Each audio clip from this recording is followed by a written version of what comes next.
Bienvenue dans l'histoire de FNAF. Je tiens à préciser que dans cette vidéo, il n'y aura aucune explication ou théorie à propos du lore des jeux. Bon visionnage. 29 décembre 2013.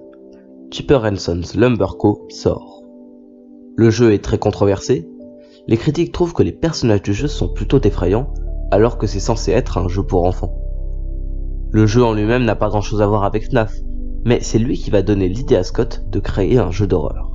Avant cela, il avait déjà publié plusieurs jeux qui n'ont pas rencontré un franc succès. Scott décide alors de créer un dernier jeu.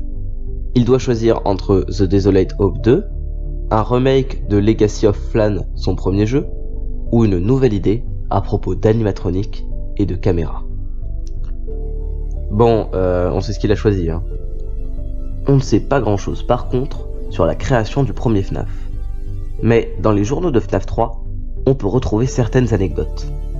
À la base, Freddy, Bonnie, Foxy et Chica étaient simplement des noms placeholders, c'est-à-dire deux faux noms, juste là pour occuper la place, destinés à être changés plus tard. Il a fini par les apprécier et les a donc gardés. Scott a modélisé Foxy pendant un trajet en voiture de plusieurs heures. Il dit lui-même que c'est peut-être pour ça que Foxy a l'air si abîmé. Il dit aussi qu'il a tendance à avoir des cauchemars éveillés, c'est-à-dire qu'il peut bouger dans son sommeil. Une nuit, il a rêvé que Bonnie se trouvait juste dans le couloir derrière sa porte. Il a sauté de son lit pour aller fermer la porte, mais il s'est rendu compte qu'elle était déjà verrouillée, ce qui l'a terrifié, car il a cru que Bonnie était déjà dans sa chambre et allait l'attaquer. Heureusement, il s'est réveillé. C'est ce qui l'a poussé à créer la mécanique dans FNAF 1, où quand les portes ne marchent pas, c'est qu'il y a déjà quelque chose dans votre bureau. Il a aussi révélé qu'il avait créé une campagne de dons pour le premier FNAF, et qu'il avait récolté la somme mirobolante de $0. Il continue en disant que dans le premier jeu, Freddy n'était pas censé bouger. Il était seulement là pour nous attraper quand on n'avait plus de batterie. Cela a été changé avant la sortie du jeu. Le 14 juin 2014, Scott publie le trailer de FNAF 1. Il y a des rumeurs comme quoi un autre trailer aurait été posté avant celui-là, avec un endosquelette très différent. Une des choses les plus notables du trailer est le fait qu'on voit Bonnie courir dans le couloir et pas Foxy. On le voit aussi enlever son masque à la fin du trailer. Il est possible qu'à l'origine, il avait un plus grand rôle à jouer dans FNAF 1.